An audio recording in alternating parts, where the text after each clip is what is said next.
I think you really got to look at the conference this year, and I'm not an old hand at the conference, but as I look at it, anybody that thinks they know who's going to win, it's crazy.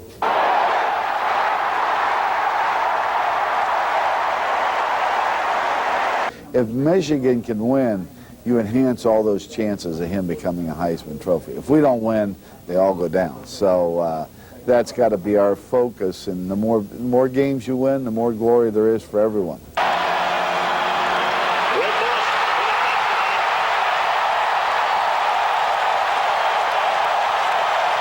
For us to go to the Rose Bowl and win the Rose Bowl, I think has brought tremendous pride back to our state and given our state a very positive attitude. There are people who are extremely excited. You can't buy a ticket for our games now.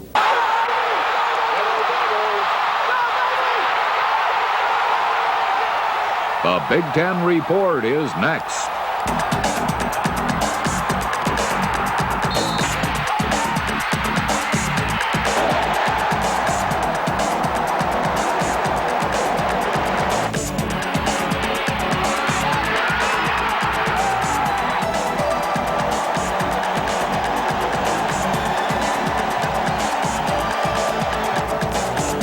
This is the Big Ten Report.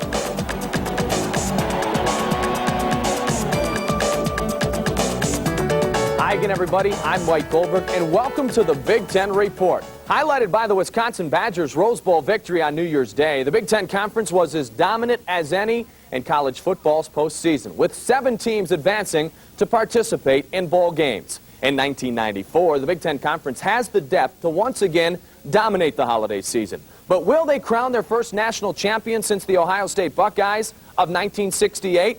The Big Ten's elites should dominate their non-conference opponents, but the task of going undefeated in conference play may be too monumental for any football team to handle. If someone does conquer that challenge and win on New Year's Day, they should be your national champion in 1994.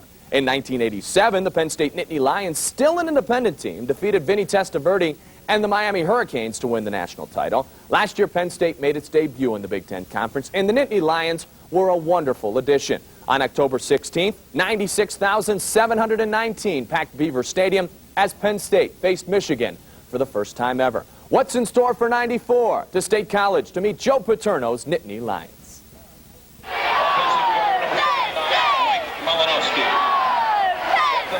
Tennessee, a wide receiver, number 4, Greg Coleman. Back for their second year of Big Ten football, the Penn State Nittany Lions should have plenty to roar about this fall.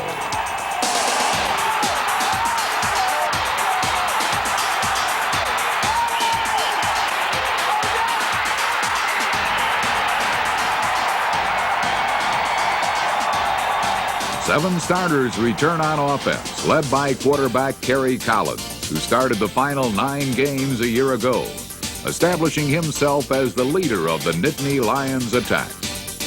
He was outstanding in the final 3 games, throwing for 6 touchdowns and just 2 interceptions, as Penn State averaged more than 37 points down the stretch.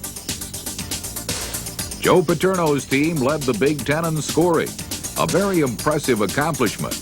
But if you ask the legendary coach, now in his 29th season, the most impressive accomplishment of the '93 campaign was simply being a member of the prestigious Big Ten Conference. For all our sports, it's been a very exciting period. We've had basketball, intensity of the basketball competition, wrestling, our women's basketball, and football has been, I don't think a lot of people, when we went into the conference, really wanted us in it. I'm talking about our own fans, until they get caught up in the conference race. And then all of a sudden they're saying, well, now if we beat so-and-so and so-and-so beats so-and-so and something this happens, we got a chance to do this, those kinds of things. So until we got involved in it, I don't think people realize just how exciting it is to be involved in the conference. And going into this year, we've had more demands for tickets.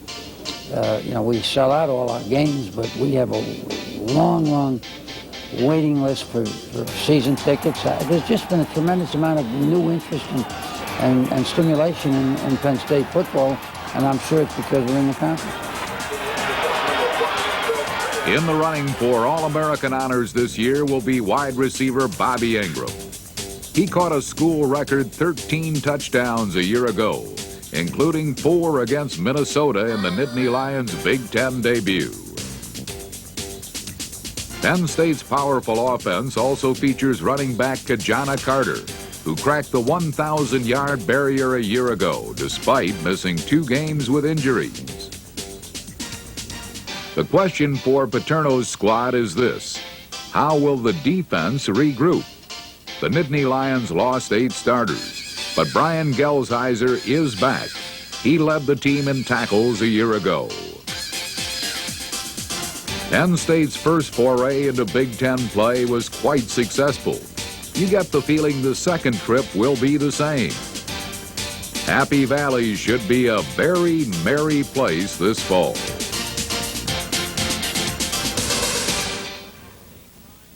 Penn State linebacking core, arguably the best in the nation. Dana Howard, John Holisek, and Simeon Rice are 3 of the 11 returning starters on Lou Tepper's defensive unit, which ranked 14th nationally 1 season ago. Tough to beat Illinois if you can't reach the end zone. To Champaign to meet the '94 Fighting Illini.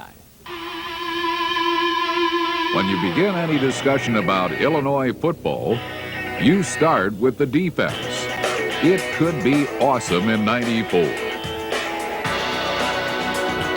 All 11 starters returned from a year ago, led by Big Ten Defensive Player of the Year, Dana Howard. The senior linebacker from East St. Louis, Illinois, has earned all Big Ten honors every season in Champaign. A lot of people picked me as an All-American last year, and that's going to be my goal this year, to go out and play hard and be hopefully the Bucks Award winner and Lombardi Award winner. But yeah, that's always been my goal since I was little, to be the best that I can be. I'm going out this year and improving it. But the defense doesn't rest just on Howard's massive shoulders. His 3 linebacking comrades joined Howard in being called the nation's best for the 2nd straight year. A year ago, Sporting News picked him as the #1 linebacker core in the nation, and I think they lived up to that very closely. And rarely does that happen. And this year, all 4 of them come back. 3 of them were first-team All-Big Ten last year. One of them was the Player of the Year of the league, and the guy who was left off, maybe the best player of the 4. So it's truly a remarkable group, and I think that the fans will really love watching that group work together. We may not see something like this for a long, long time again. What the Fighting Illini must prove this season, if they plan on improving on last year's 5-6 mark, is that quarterback Johnny Johnson and the offense can give the stout defense some help. Johnson took over in the 3rd game a year ago and led Illinois to 5 wins and 8 starts. But the junior from North Chicago must develop some consistency. He completed only 47% of his passes, throwing 11 touchdowns, but 10 interceptions. He'll get some help from running back Ty Douthert. He was the first freshman in 49 years to lead the Fighting Illini in rushing. Douthert will run behind an offensive line that has 3 new starters. How that unit matures will play a key role in the success of Lou Tepper's 3rd team in Champaign. Illinois will open their '94 season at the home of Butkus's pro team, the Chicago Bears. Now keep in mind, Dick Butkus played his pro games at Wrigley Field. On September 1st, the Illini in Washington State will meet at Soldier Field. Up next on the report. Who knows in this league? Wisconsin's got their whole offensive team back and great confidence. This league's tough. You better roll the ball out. You better be ready to play on Saturday. And Jim Coletto, the beauty of the competition in the Big Ten Conference is it benefits the fans the most because they're the ones who sit back on a Saturday afternoon and enjoy Big Ten football. The last time a Northwestern football team won the Big Ten title was in 1936. But last year on a Saturday afternoon in September, you would have thought the Cats had just won the Rose Bowl. Northwestern had upset Boston College, who eventually stole Notre Dame's claim at the national championship. It was the type victory that turns a program around. Problem is, it didn't. The Cats went 0-8 in conference play. They play 94 without their quarterback, Len Williams, and 92 MVP, Lee Gissendaner. Things were even worse in West Lafayette as Purdue suffered its worst season since 1942. Jim Coletto refuses to refer to what has happened in the past, choosing only to look forward. After a 1-10 season, things can only get better for the Boiler faithful. Let's check out the 94 Cats and Boilermakers.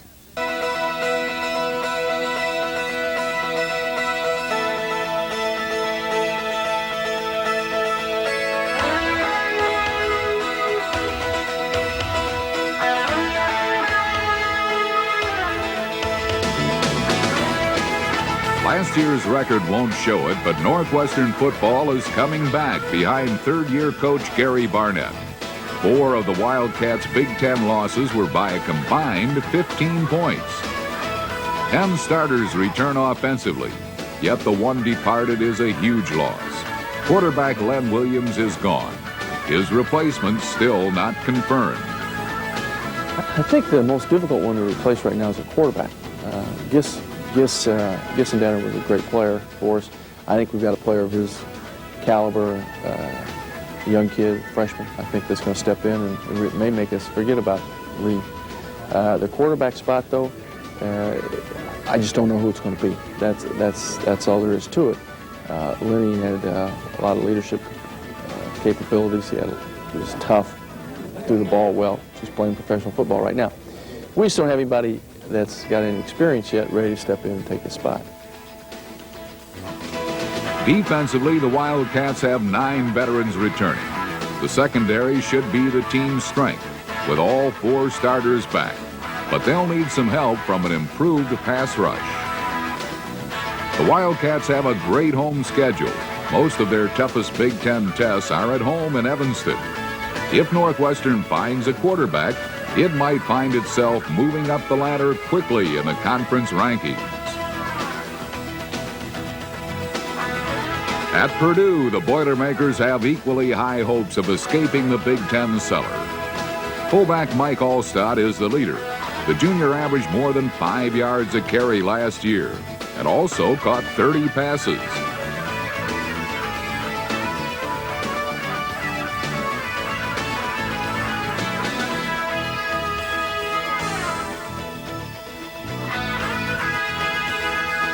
We kind of compare him a little bit Tom Rathman type of guy. I mean, he can run the ball, catch the ball, and block. We've got to get him the ball because he's such a competitive man, a young man, and he makes an impact. And you got a fullback that can run the ball like he can. It helps the other positions as well. Defensively, Purdue must improve. In the final 8 games of last year, the Boilermakers surrendered more than 34 points a game. On October 22nd, Purdue will travel to Columbus to take on the Ohio State Buckeyes. It will mark the first meeting between Ohio State and Purdue since 1990, meaning it will be the first time that former Ohio State offensive coordinator Jim Coletto will face his old friends as the leader at Purdue. Still ahead on the Big Ten.